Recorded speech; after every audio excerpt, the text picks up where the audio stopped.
로마서의 주제는 여러 번 말씀드린 것처럼 앞으로 한번 훑어봅시다.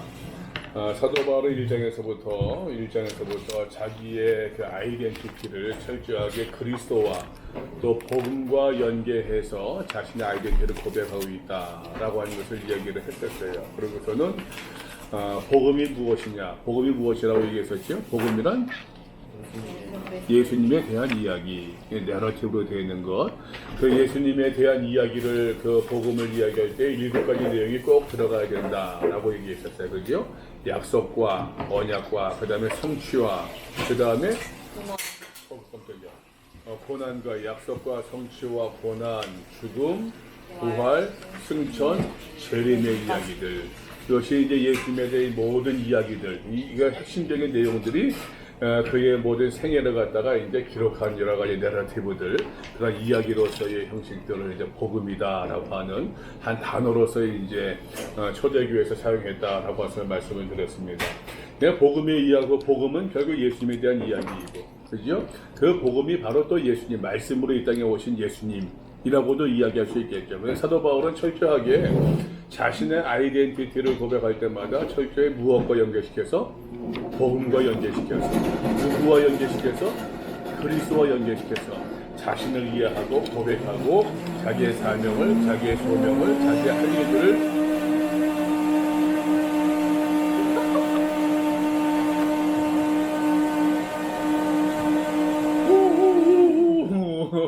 늘 생각했었다라고 하는 것을 기억하시면 좋겠습니다. 그러면서 이제 얘기했습니다, 여러분. 성도의 정체성에 대해서도 너희 모두도 그리스도의 것으로 부르심을 받은 자니라. 하나님의 사랑하심을 받은 사람들이다. 성도로 부르심을 받은 사람들이다. 성도라고 하는 것. 그러면 나는 누구인가? 우리가 한번 물어볼 수 있어야 돼요. 그죠? 나는 누구인가? 나는 어떻게 나를 이야기할 수 있지? 내가 어떻게 남들한테 나를 이야기할 수 있지? 한번 그 고민들을 해보면 좋을 것 같아요. 그러면서 이제 사도 바울이 사도 로마의 그 로마를 방문하기를 원하는 그 간절한 마음들이 이제 그 기록되어져 있고, 사도 바울이 로마를 방문하고자 원하는 목적은 첫 번째 신령한 은사를 나눠주기 위함이다. 신령한 은사가 뭡니까? 결국 복음이죠, 복음. 참 재밌는 것이 예수 그리스도로 말미암아 8절에 있죠. 내 하나님께 감사함은 너희 믿음이 온 세상에 전파됨이로다. 사도 바울이 이야기하고 있는 로마 교회 교인들이 예수 그리스도의 믿음 가운데 있지 아니하다? 믿음 가운데 있다는 얘기예요, 지금. 그죠? 그러니까 감사함이 있는 거죠. 그런데도 불구하고 너희가 뭔가 부족한 것이 있다고 하는 것이에요. 11절에서 내가 너희 보기를 간절히 원하는 것은 어떤 신령한 인사를 너에게 나눠주기를 위함이다. 그래서 너희로 견고하게 세움받기를 원합니다. 13절입니다. 형제들아, 내가 여러 번 너희에게 하고자 한 것을 너희에게 모르기 원하지 아니하노니 이는 너희 중에서도 다른 이방인 중에서 같이 열매를 맺게 하려 함이로다. 전도하기를 원한다고 하는 것이에요.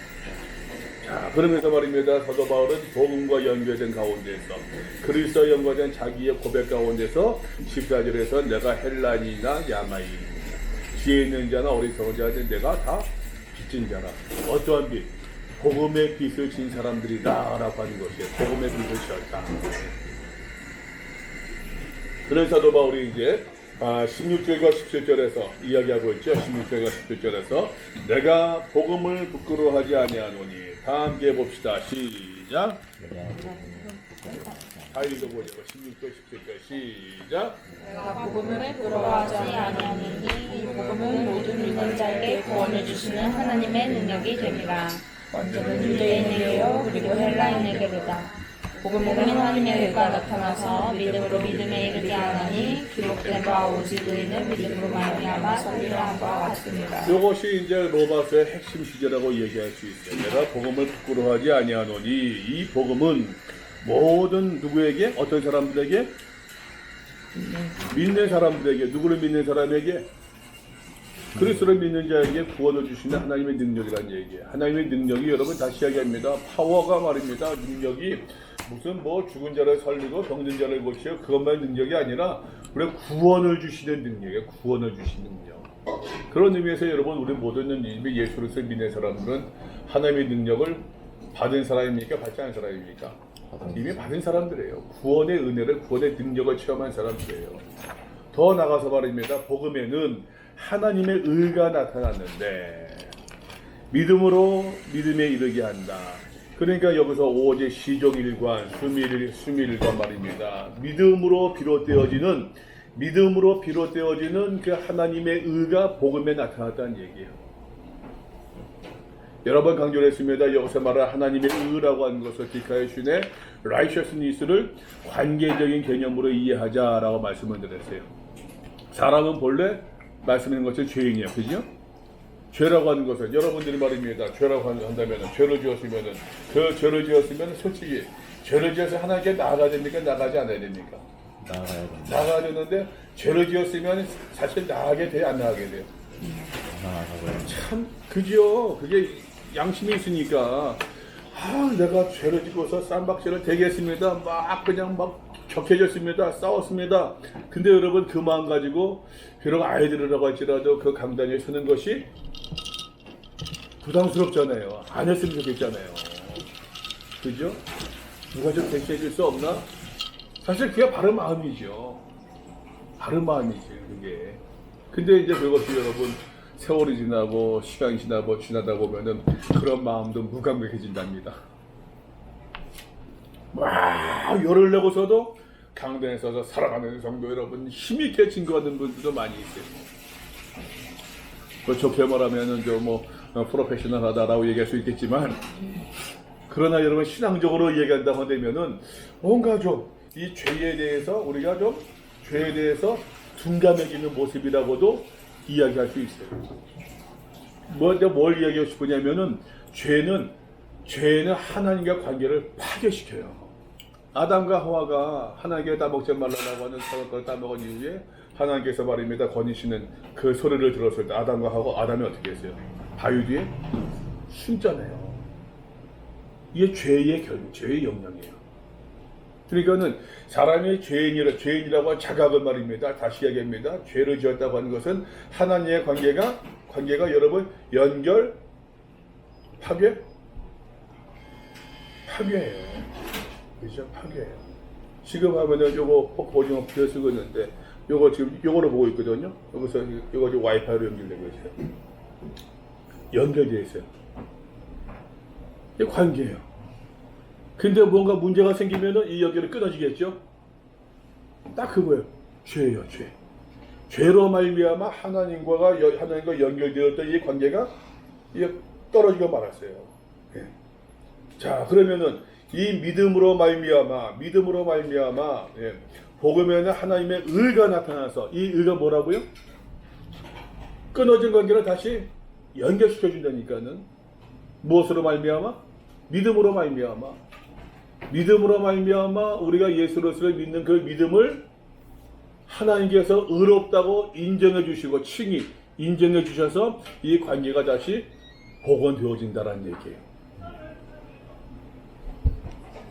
내 얘기 아닙니다. 지금 내 설명이 아니에요. 사도 바울의 이야기예요. 지금 그것을 사도 바울이 이제부터 쭉 논지가 나갑니다. 18절에서도 쭉 이야기합니다. 모든 이방인들의 불경건한 모습에 대해서 쭉 이야기합니다. 하나님을 알만한 것이 그 안에 있음에도 불구하고 이 사람들이 인정합니까? 인정하지 않습니까? 인정하지 않잖아요. 죄 가운데서 하나님께서 내버려 두사 그들의 마음의 정욕대로 더러우면 내버려 두사 그들을 부끄러운 욕심에 내버려 두사 26절이죠. 또 28절입니다. 그들을 그 상실한 마음대로 내버려 두사 죄 가운데서 계속 행하게 된다라고 하는 것입니다. 그러므로 2장으로 넘어갑니다. 남을 판단하는 사람아 조금 의롭다고 말입니다. 조금 남다른 생각이 있다고 해서 남들을 판단하는 경우들이 있잖아요. 그죠? 너희는 뭐 좀 다르다고 생각하냐? 아니란 얘기죠. 아니란 얘기예요. 하나님의 진노가 왜 진노입니까? 뭐에 대한 진노예요? 무엇에 대한 진노예요? 인간의 죄에 대한 진노. 그죠? 그게 하나님의 진노라고 하는 이 표현은 심판과 같은 의미예요. 죄를 심판하시는, 그죠? 하나님의 진노가 어디에 있습니까? 여러분 16절 말씀, 16절 아니네. 몇 절입니까? 8절이네요. 8절 봅시다. 9절부터 참고 선을 행하여 영광과 존귀와 썩지 아니함을 구하는 자에게는 어떻게? 영생으로 하시고. 6절 봅시다. 6절 말씀. 하나님께서 각 사람에게 어떻게 행한 대로 보응하신대요. 저 보세요. 하나님께서 우리의 믿음을 심판하십니까? 행함을 심판하십니까? 우리의 일반적으로 많은 생각들, 믿음대로 많이 들었어요, 그렇게. 근데 지금 아직까지 2장의 이제 그 진해까지 보게 되면은 하나님께서 무엇대로 보응하 심판하신다고요? 행한 대로 보응하신대요. 행한 대로 심판하신대요. 그래서 여러분 착각하지 마십시오. 너무 앞서간 결론 갖지 말아요. 하나님께서 행한 대로 보응하신대요. 행한 대로. 성경은 말입니다, 여러분. 취하네, 이거 굉장히. 취하는 것 같아요. 굉장히 행함을 많이 강조해요. 여러분, 복음서 말씀 가만히 읽어보세요. 예수님께서 믿음을 강조하십니까? 행함을 강조하십니까? 복음서 말씀 봐요. 행함을 더 많이 강조하세요.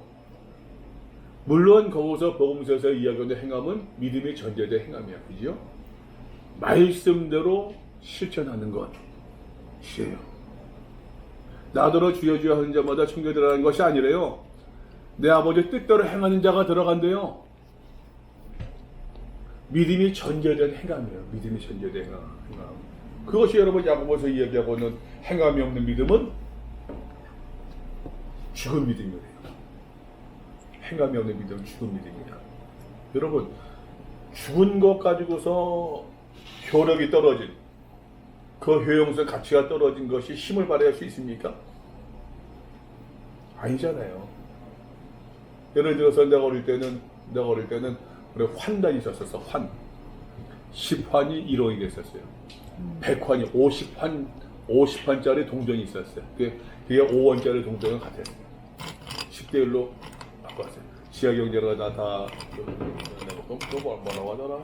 하는데 우리나라도 지금 뭐 그 1달러가 1,200원 되잖아요. 지금 우리나라 그 경제의 규모로 봐서는 이게 너무 크대요. 1000대 1이나 100대 1로 바꾸자라고 얘기를 해요. 근데 그 의미가 있는 것이 이미 여러분들만 하더라도 10원, 100원 단위를 많이 씁니까? 예를 들어서 카페에서도 저기도 있네. 카페라떼 3.0, 그죠? 3,000원이 아니에요. 3.0이에요. 3,000원에서 3.0 하면은 이거 1000대 1로 바꿔진 거예요, 지금 이미. 그죠? 네. 근데 여러분, 내가 어릴 때 썼던 환이라고 하는 동전, 돈을 지금 쓸 수 있을까요? 없을까요? 없잖아요. 죽은 돈이거든. 죽은 믿음이 무슨 영향력이 있겠어요? 죽은 믿음이. 야고보서도 얘기한다니까. 행함이 없는 믿음은 죽은 믿음이래요. 여러분 다시 물어볼게요. 그때 물어봤던 것 같은데. 행함이 없는 믿음은 죽은 믿음이라. 믿음을 강조하는 거예요? 행함을 강조하는 거예요? 믿음? 행함? 똑같은 얘기하네. 믿음을 강조하는 거지. 행함이 없는 믿음이잖아요. 그죠? 믿음을 강조한 내용인데 그때 유니스에 똑같은 대답을 했어. 그러니까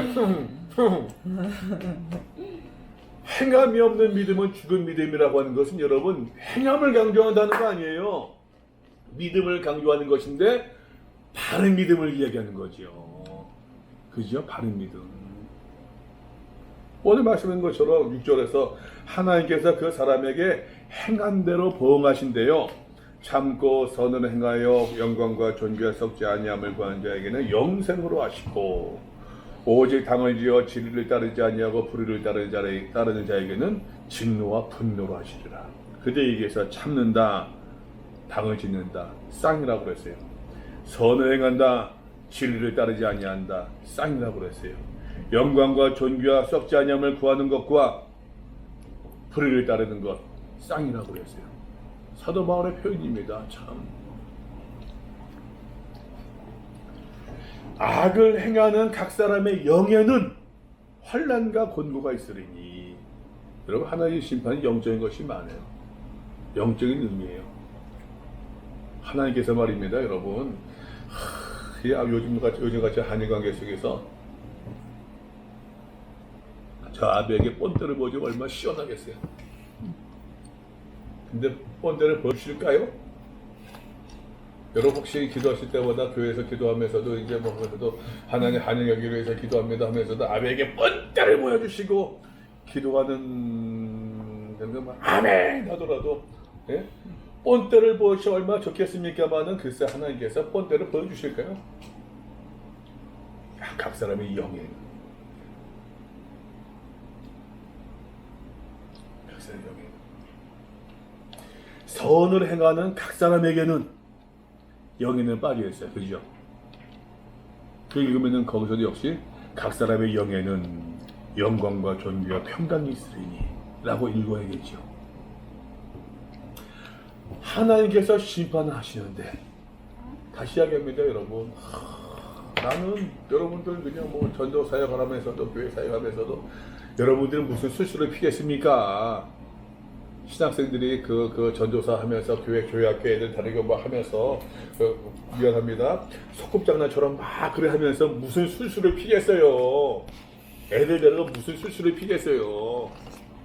애들이 무슨 뭐 전사에 속이려고 해서 뭘 그러겠어요. 근데 이제 사역이 바뀌고 대상이 바뀌다 보면은 여러 사람을 만나거든. 여러 사람들을.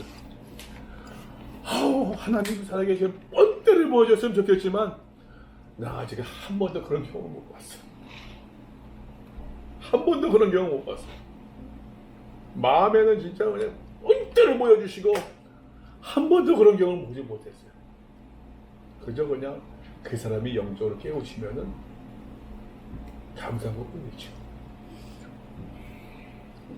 한마디만 더 할게요, 여러분. 세상을 살아갈 때 선한 사람이 잘 사는 것 같아요? 악한 사람이 잘 사는 것 같아요? 아직 모르겠나? 아직 이 풍진 세상을 다 경험치 않아가지고 어떤 것 같아요? 엄마 아버지 보게 되면 어머니 아버지 보시게 되면 보게 되면은 그 선한 사람이 승리하는 것 같아요? 악한 사람이 승리하는 것 같아요? 세상에서 선하면 많이 당해요. 예? 선하면 많이 당해요. 많이 당하지. 많이 당하죠. 세상에서는 그래요. 근데 우리가 믿기에는 우리가 믿는 바로 세상에서는 우리가 반란을 당하지만 그러나 그 땅을 바라보면서 우리가 인내하고 거기서 상급을 바라는 거죠. 네. 그잖아요. 세상은 여러분 악한 자가 승리합니다. 악한 자가 이겨요. 악한 자가 돈 더 많이 벌어요. 여러분 양심적으로 장사하면서 뭔 돈을 벌 수 있겠어요? 양심적으로. 파워 있네.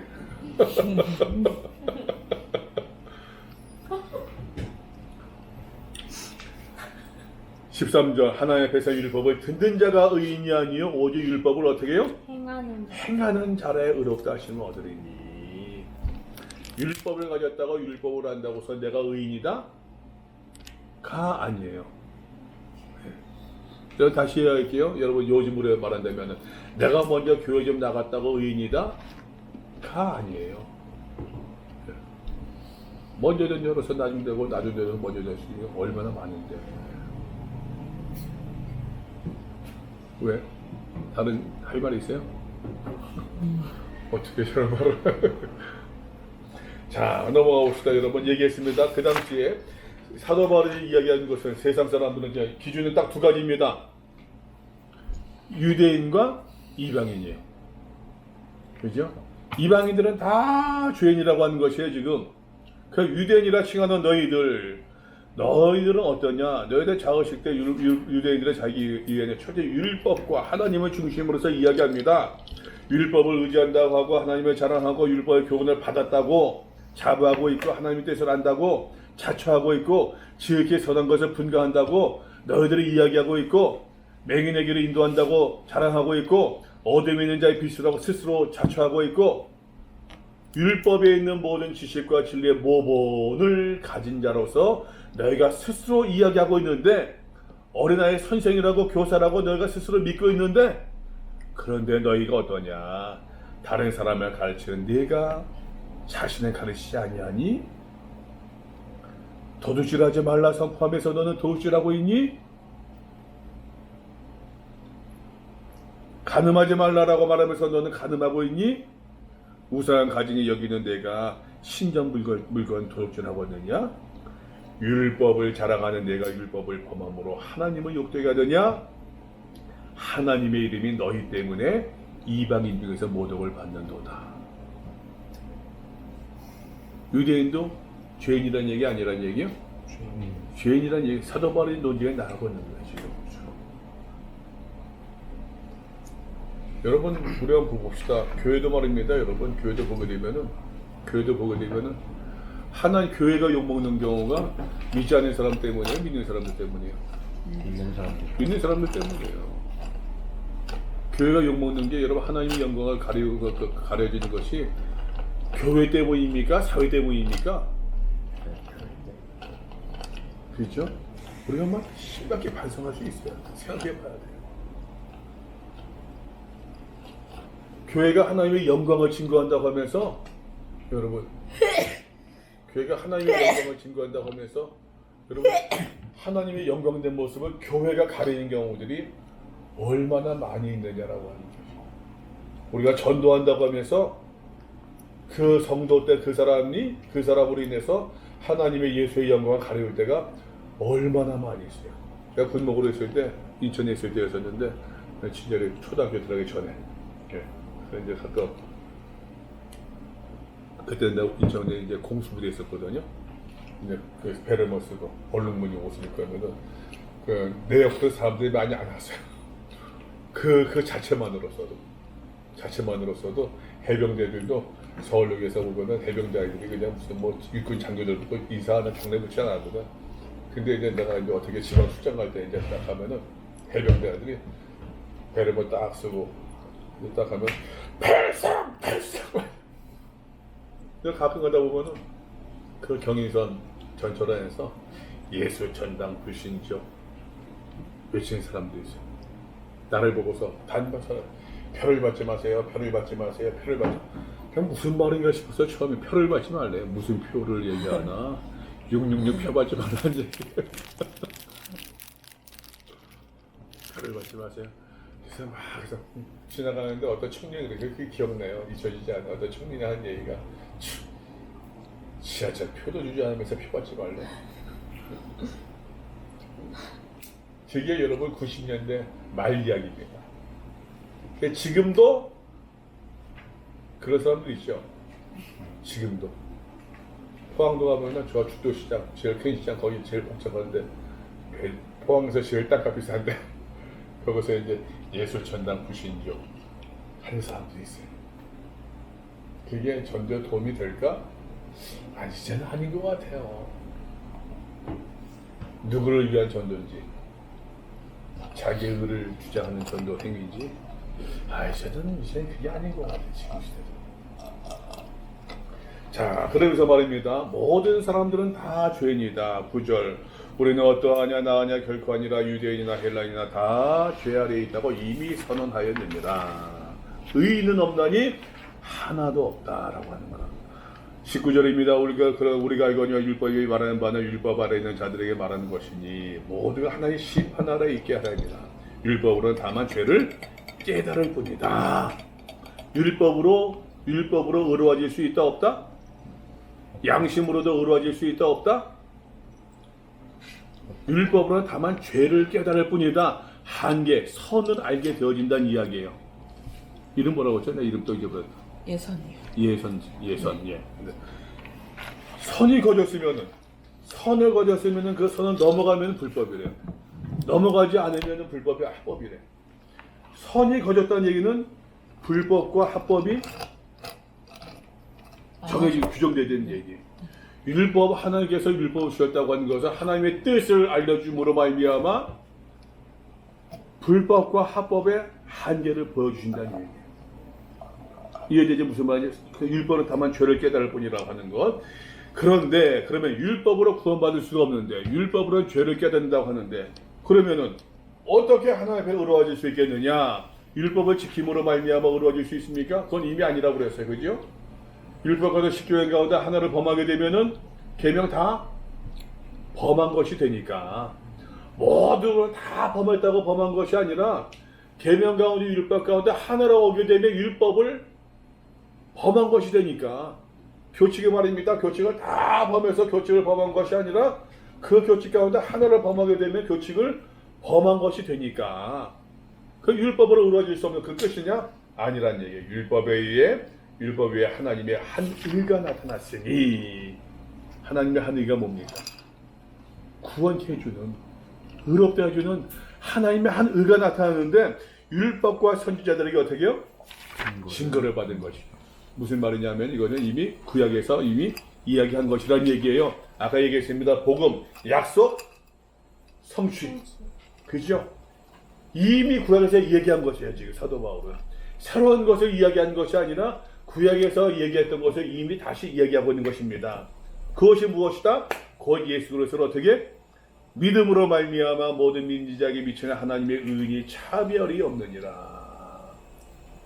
사도 바울 앞에서 얘기한 것처럼 사람의 죄인이라고 하는 것 첫째는 유대인에게 둘째는 헬라인에게로다 계속 이야기했던 것처럼 차별이 없다는 이야기예요. 예수 그리스도를 믿음으로 말미암아 하나님 앞에서 의롭다 칭함받을 수 있는 길이 열려졌으니 모든 사람 유대인이든 이방인이든 율법을 알든 모르든 모든 사람들에게 다 공평하게 열려진 하나님의 새로운 길이 열려졌더라라고 하는 것이에요. 모든 사람의 죄를 범하였으면 하나님의 영광에 이르지 못하더니 그리스도 예수 안에 있는 성령으로 말미암아 하나님의 은혜로 값없이 의롭다 하시어 얻은 자 되었느니라.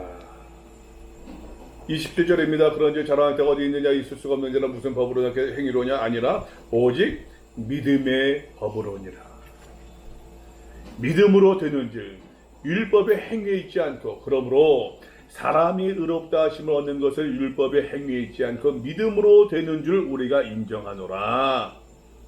30절입니다. 할례자도 믿음으로 말미암아 무할례자도 믿음으로 말미암아 의롭다 칭함받을 수 있는데 누가 해주신다는 얘기요? 하나님께서. 그런데 우리가 믿음으로 말미암아 율법을 파기하느냐? 아니다. 율법을 도리어 굳게 세우느니라. 이거 뭡니까?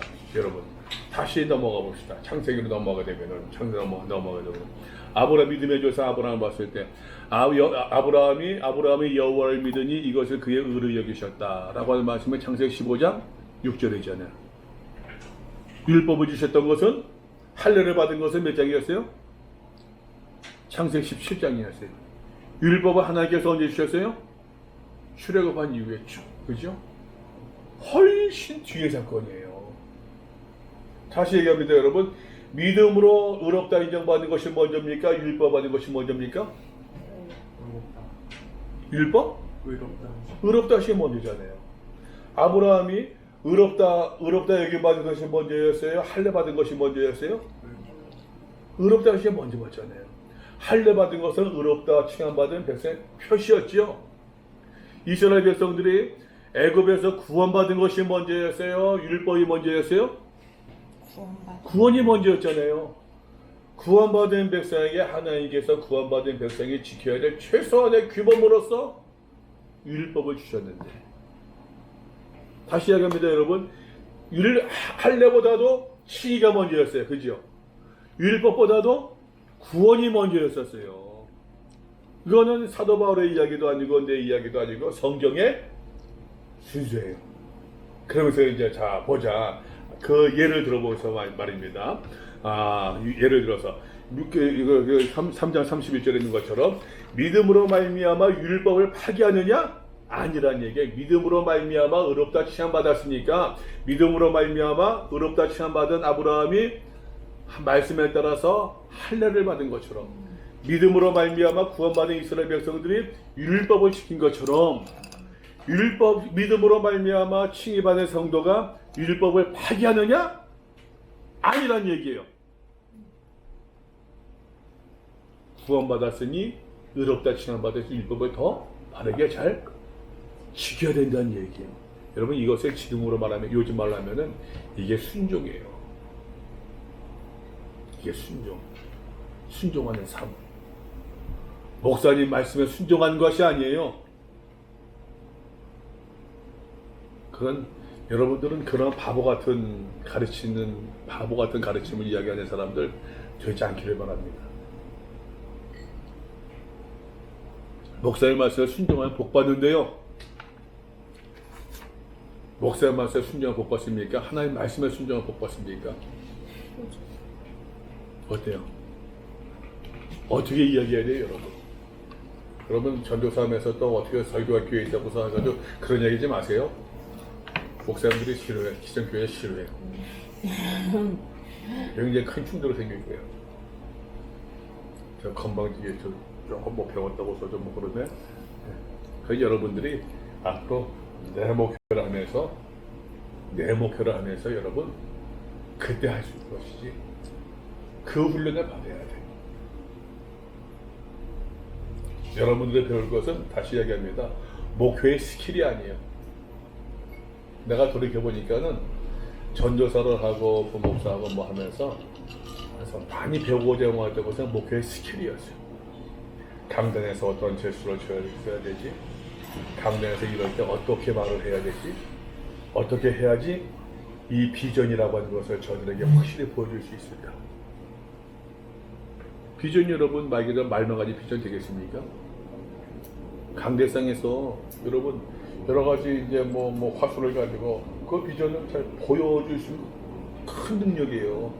큰 재주의 스킬이에요. 근데 그런 거 배우는데 못해요.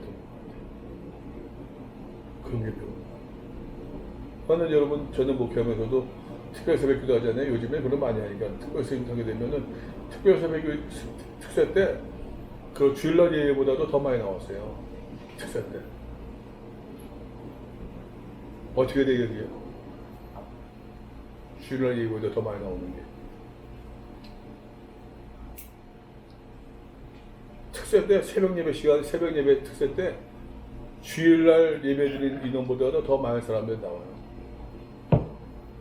그래서 나는 이제 난 그거 배운 게 그래가지고서 우리 아이들 진영이하고 진열이 해서 아침마다 그 나오라고 기도해 줬어요. 교인들이 와 우리 아이도 데리고 나와 아이들 자녀들을 데리고 나와 애들이 졸립다고 해서도 끝나고서 이제 다 기도합시다 하고는 애들이 쭉 서. 그 여러분 어떤 의미에서 스킬이에요. 스킬이에요. 그런데 그런 거 많이 생각이 있었어요. 근데 요즘에 가만히 생각해보면은 잘한 것이 아니라고 생각해. 그거 못했다는 얘기 아니에요. 내가 더 심취하고 더 힘써야 될 것은 성경이었어요. 내가 요즘에 이거 관주 달잖아요. 관주 다는 게 아무것도 아닌 것처럼 보이지만 나는 개인적으로서는 학교 다니면서 공부하고 막 하면서도 관주를 찾기면 못 찾잖아요. 그죠? 못 찾잖아요. 지금 뭐 프로그램 어플이 있어도 뭐 다 찾나 안 찾잖아요. 그게.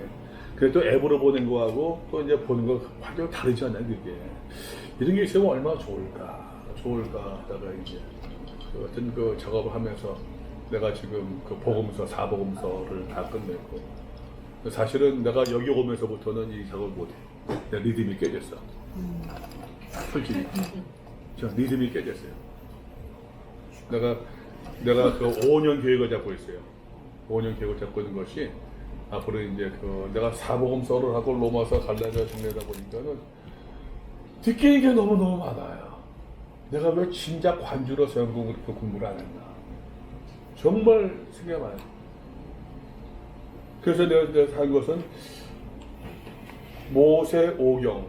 모세오경이 율법서가 예언서와 복음서의 그 신약에서 어떻게 인용되는가를 궁금했어요. 그리고 예언서의 많은 내용이 율법서에서 끌어오는데 어떻게 끌어오고 예언자들의 율법서의 말씀을 어떻게 끌어오고 그 율법 예언서의 내용이 신약에서 어떻게 인용되는가 궁금했어요. 그래서 나 그거 작업을 하고 5년 잡고 있어. 5년. 한번 해야겠다 하시고 사는데 내가 창세기 출애굽기 레위기까지 잘 나갔어요. 근데 여기 올라오고 시작하면서부터 민수기 지금 1장도 못했어. 믿음이 깨져. 내가 하다 하면은 뭐 내려갔다가 하면은 한 화요일까지는 댕댕되거든. 화요일, 수요일 오전까지는 댕댕돼요. 그러다 뭐좀 하려면은 또 그때 또 이제 그 목금 토 와서 주일 준비해야 되고. 네.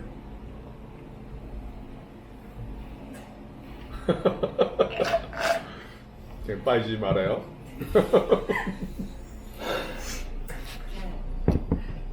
근데 내가 여러분 내가 이 얘기를 하려고 그래. 이게 내가 전 교회를 사임하고 원치 않게 잠깐 좀 뭐 블랭크가 생기면서 뭐 하면서 이제 성경을 안 봤어요. 깊이 있게 안 봤어요. 지금 전에 그 시간 너무너무 아까웠어요. 내 삶에서 그 시간이 너무너무 내가 아까 얘기한 것처럼 창세기 율법 예언서를 정리하고 5년 잡고 5년 잡니다 하는데 해졌을 것 같아요. 다 끝냈을 것 같아요. 너무너무 아쉬워요. 내가 뭘 말씀드리고 싶었냐면 여러분 성경 바르게 알아야 돼요. 목회 스킬은 안 배워도 돼요. 목회 스킬을 좀 다른 얘기 나오네.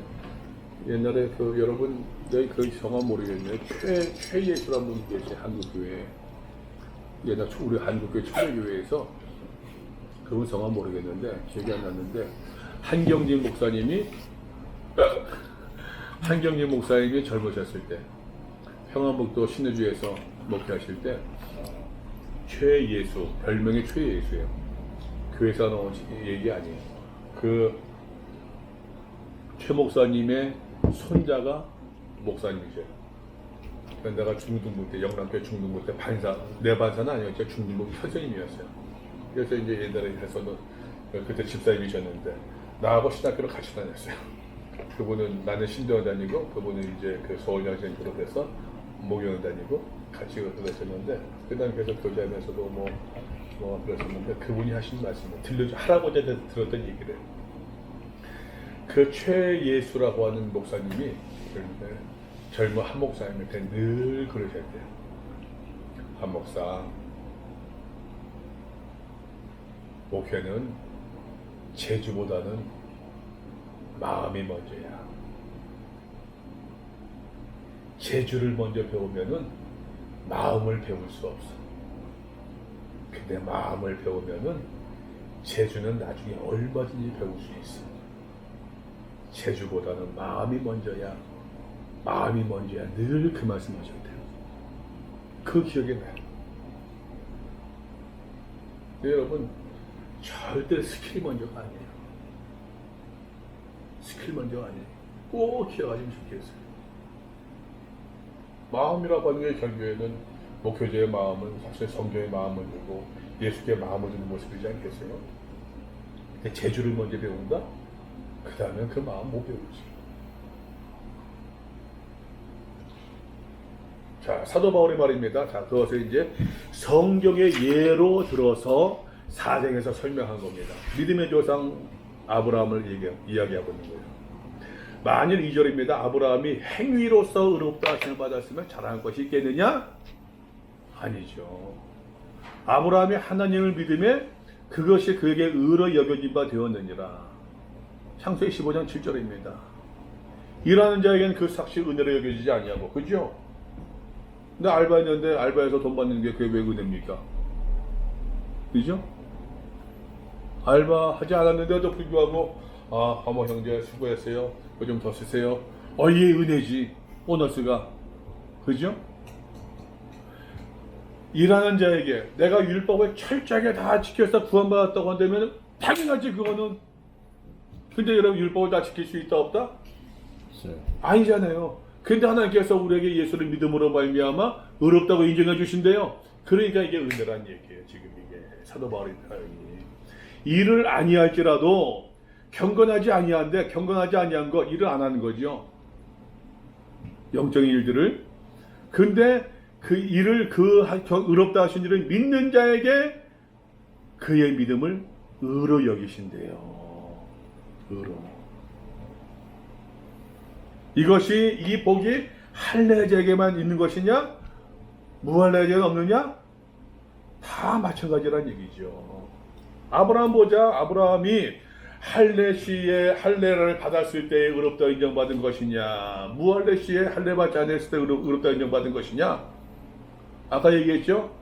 아브라함이 할례 받았던 것은 창세기 17장. 그죠? 이 유대인들은 세 가지 의지하는 자랑이 있었어요. 첫째, 할례, 율법. 세 가지, 다시.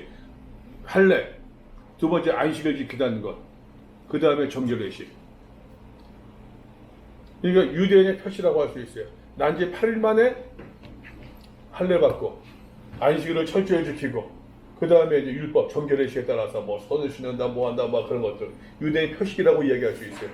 근데 아브라함이 너희들 유대인들 그렇게 할례를 중시 여기고 있는데 아브라함을 보자. 할례가 먼저였냐? 믿음으로 칭의받은 것이 먼저였냐?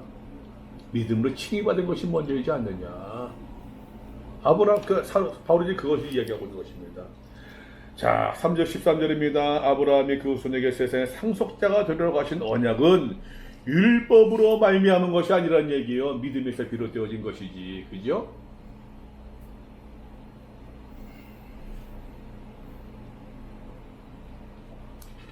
자꾸만 저 스킵해서 몰라니까 나 탁탁 안 들어오네. 저 4장에서 말입니다. 어쨌든 간에 4장에서 이야기하고 있는 것은 사도 바울이 요것도 여기 얘기했네. 22절 말씀 보세요. 그러므로 그것이 그에게 의로 여기졌느니라.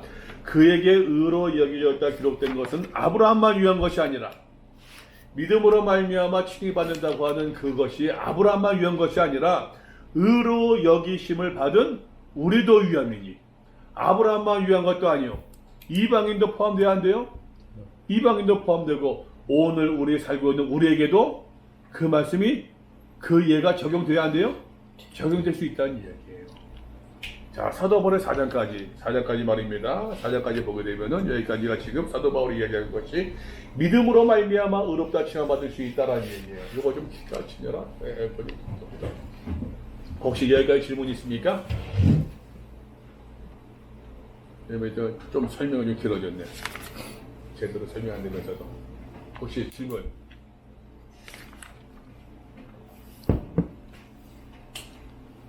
질문 없어요?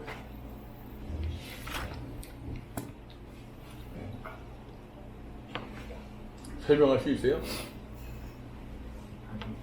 여러분들이 로마서 읽으면 설명할 수 있겠어요? 좀 그래야 되는데 시험 봐야지. 다음 주에 한번 봅시다. 3장 여기서부터 어디야? 3장 21절에서부터 3장 21절부터 3장 마지막 절까지 내가 한번 설명해 봅시다. 자, 5장으로 넘어가 봅시다. 5장입니다. 로마서 5장 이야기합시다. 그러므로 우리가 믿음으로 의롭다 하심을 받았으니, 그죠? 믿음으로 칭의를 받았다는 얘기야. 다시 이야기합니다, 여러분. 정확한 표현으로 믿음으로 구원받는 것이 아니에요. 믿음으로 칭의 받은 거예요. 칭의. 믿음으로 구원받는다는 얘기 맞아요. 근데 여러분 사도 바울은 구원을 이야기할 때에 세 단계로 이야기합니다. 첫 번째 칭의. 그 다음에 뭐가 있어요? 성화의 삶. 믿음으로 말미암아 이제까지 예수를 믿지 않는 사람이 예수를 믿음으로 말미암아 여러분 변화점이 시작되었습니다. 점을 찍고 선을 시작하는 거예요. 이해되죠? 믿음으로 말미암아 점을 찍었습니다. 칭의가 시작된 거예요. 여기서 이제 성화의 삶이 비롯되어진다는 얘기예요.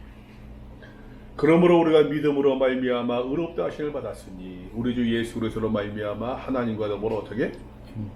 화평을 누리게 얘기했잖아요. 사람이 죄인이라고 하는 것은 하나님께서 우리를 의롭다고 인정해 주셨다고 관계의 개념으로 이해하자고 그랬어요. 죄로 말미암아 하나님과 우리의 관계가 이게 어떻게 해요? 어그러졌어요. 근데 예수로서의 믿음으로 말미암아 이 관계가 다시 커넥팅 됐어요. 이어졌어요. 커넥팅 됐으면은 여러분 그 다음에는 인터넷에 되네 안 되던 거 됐네. 이게 뭐가 문제든지 잘 안 됐어요. 연결이 됐어요. 연결이 되니까 딱 뭐 네이버 화면이든 구글이든 처음에 딱 뜨기 시작하네요. 그 다음부터 검색에 들어갈 수 있어요. 그죠? 하나님과 우리의 관계가 어그러졌는데 예수로서의 믿음으로 말미암아 이것이 연결됐어요. 연결됐으니까 우리가 뭔가 찾아나갈 수 있냐? 화평을 누리는 거예요. 죄로 말미암아 하나님과 우리가 불화하게 되어졌는데 예수로서의 믿음으로 말미암아 연결됨으로 이제 화평을 누리자 얘기하고 있는 거예요.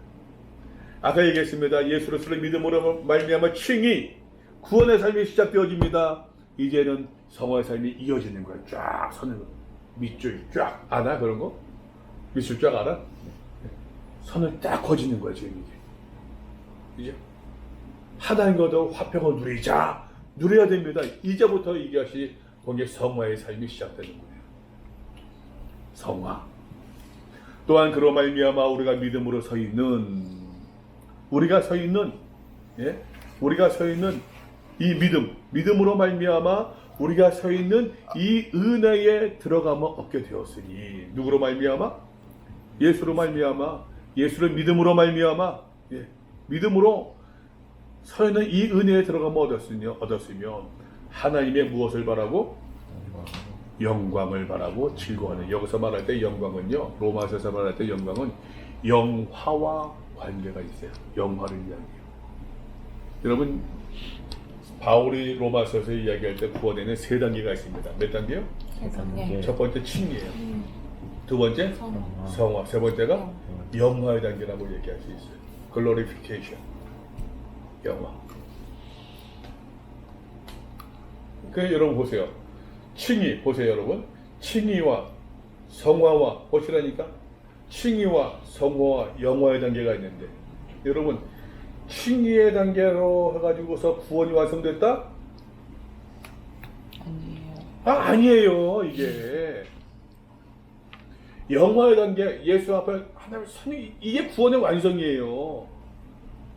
근데 하나님께서 우리를 구원해 주셨다 믿음으로 구원해 주셨다라는 얘기는 아직 완성이 아니에요. 믿음의 시작이란 말이에요. 시작. 그죠? 시작이에요. 여러분 구약 성경을 보게 되면은 구약 성경에서 말입니다. 출애굽기의 과정을 이제 신약에서 믿음의 단계로서 구원의 단계로서 설명한 경우가 많아요. 이스라엘 백성들이 애굽에서 종살이하고 있습니다. 그래서 세상살의 죄 가운데 생활하는 것을 묘사를 해요. 이스라엘 백성 모세 인도 가운데서 홍해 바다를 건너왔습니다. 홍해를 들어갔다 나왔습니다. 그죠? 물속에 들어갔다 나오는 거예요. 물속에 들어간다는 얘기는 죽는 거예요. 나온다는 얘기는 다시 사는 것을 이야기해요. 이게 세례예요. 이게 세례예요. 나중에 얘기하겠지만 여기 또 나오는 이야기예요. 이게 세례예요. 예수 이름으로 죽었다가 다시 하나님과 더불어 살아나는 것, 이게 세례예요. 그 다음에 이스라엘 백성들 광야 생활 40년 보내고 있습니다. 이 광야 생활을 스테반 같은 경우는 광야 교회라고 얘기하면서 이것이 이제 성화의 삶과 연관이 있어요.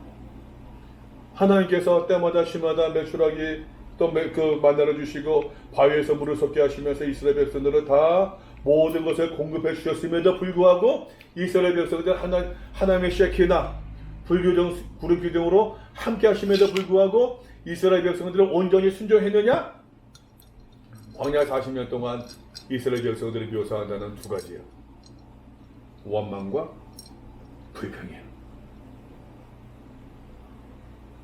그 결과 여러분 가데스 바네아에서 가나안 땅을 점령했지만 이 사람들이 불평하잖아요. 믿지 않잖아요. 그 결과 어떻게 됐습니까? 60만 되는 사람들은 다 광야에서 죽었어요. 신약적으로 이야기할게요. 이거는 좀 신학적으로 말하면 좀 문제가 될 수 있겠습니다만 신약적으로 아까 얘기하는 게 그 칭의, 성화, 영화를 이야기하면서 이제 그 애굽 생활 또 뭡니까 이제 그 광야 생활 이제 가나안 땅에 요단강 건너가잖아요. 그거 같이 대비해서 얘기할게요. 그 대비해서 무슨 말인지 이해되죠? 요 대비해서 보게 되면은 애굽에서 구원받았습니다. 예수를 믿음으로 말 칭의 받았습니다. 여러분 예수와 함께 더불어 예수 이름으로 하는 화평을 누리는 삶을 살아갑니다. 성화의 삶을 살아갑니다. 광야의 생활을 살아갑니다. 그죠? 왜? 이해되죠? 무슨 말인지? 아, 욕하는 것 같아? sorry. 아, 참네. 먼저 웃었죠. 제일 먼저 웃었다. 솔직히 제일 먼저 웃었지. 와 가만히 있어. 흐름에 막 끊겨. 그랬는데, 그죠? 이거부터 해야겠다. 그랬는데, 마지막에 왔어요. 이스라엘 백성들의 요단을 건너가잖아요. 요단 건너가서 약속의 땅, 가나안 땅에 들어가잖아요. 그러니까 여러분, 우리가 찬송 부를 때도 저 요단강 건너편에 찬란하게, 오늘 같은 요단강 건너갈 뻔했어. 우리가 그런 표현 쓰잖아요. 요단을 건너서 가나안 땅에 들어간다고 하는 것은 천국의 입성 같은 의미가 있습니다. 우리 교회 정서에서. 근데 보세요, 여러분. 이스라엘 백성들 구원받고 광야 생활을 하면서 요단강 건너가서 몇 명 있었어요? 2명밖에 없었어요. 그죠? 누구와? 여호수아와 갈렙만. 다 광야에서 다 죽었어요. 무엇을 의미합니까, 여러분? 이게 따지게 되면은 너무 좀 일반적인 단촐한 얘기지만 칭의받았다고 성화의 삶을 살았다고 교회 다닌다고 다시 정확하게 교회 다닌다고 다 천국에 입성할 것이다? 아니란 얘기예요. 아니란 얘기예요. 근데 교회에서 그렇게 안 그러시잖아요. 아버님, 나 그거 봤다니까는 그거 봤어요. 돌아가신 분이 숨 끊어지는데 무슨 말을 해? 내 죽음을 적들에게 알리지 마라. 다 뻥이지. 숨 끊어지야 숨 넘어가잖아요. 숨 넘어가는 사람 여러분 말을 하는 게 내가 숨을 안 쉬고서 안 하고서 말을 할 수 있습니까? 말한다는 얘기는 결국 숨을 내뱉는다는 얘기고 이 숨에다가 내 소리를 얻는 거 아니에요. 그죠? 숨이 끊어지면 말을 못해요. 숨 넘어가는데 무슨 말을 해요?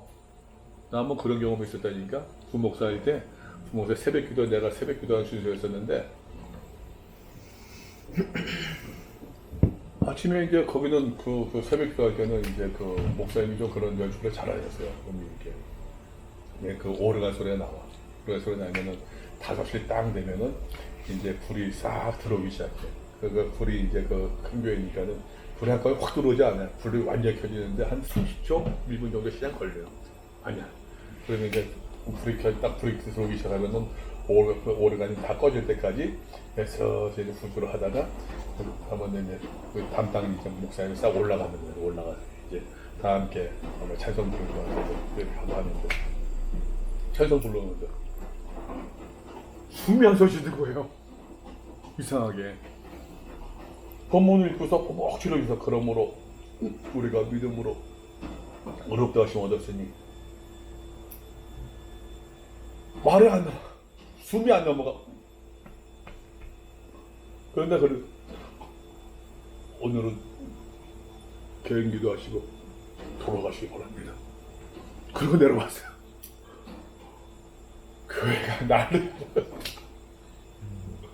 얼마나 난리나겠어요. 목사님이 이제 그러고 들어갔으니 그 다른 목사님 왜 그러냐고 얼굴이 허해지고서 이 까만 얼굴이 허해져가지고서 그냥 모르고 잠시 그냥 스폰라이트를 좀 받았지. 목사님 괜찮으세요? 목사님 괜찮으세요? 계속 전화 받으면서 숨이 넘어가면은 목소리 안 나오죠.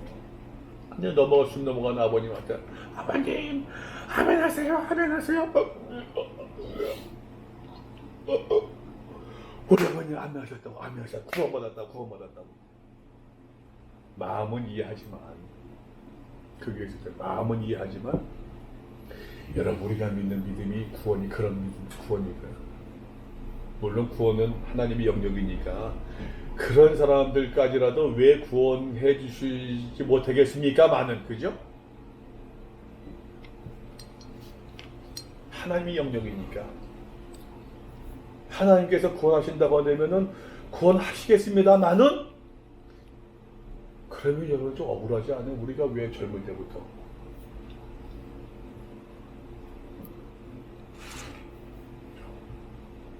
그렇잖아요.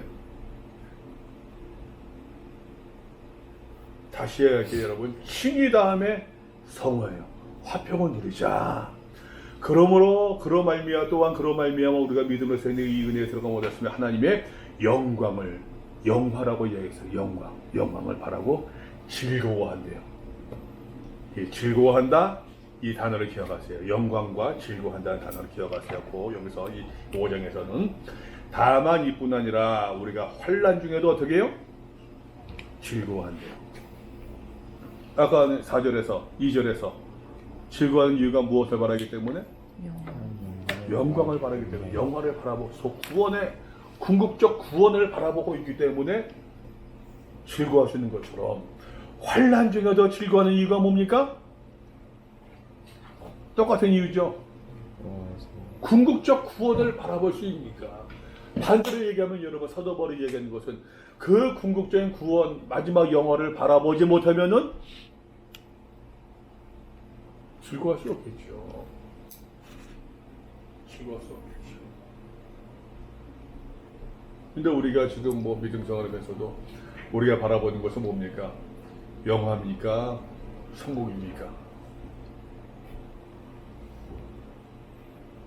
교회에서 많이 이야기하는 비전은 여러분 교회에서 현대 교회에서 많이 강조하는 비전이라고 하는 것은 여러분 영화입니까? 성공입니까? 출세입니까? 물질입니까? 어때요?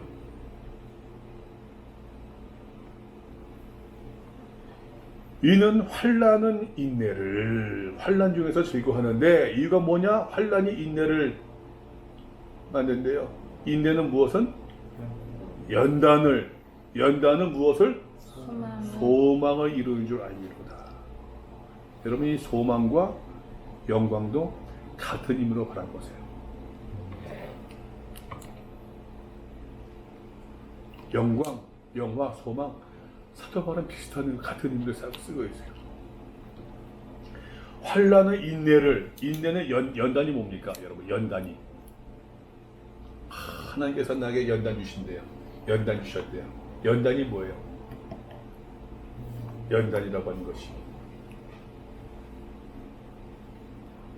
영어 성경 보면 이게 캐릭터로 되어 있어요. 캐릭터.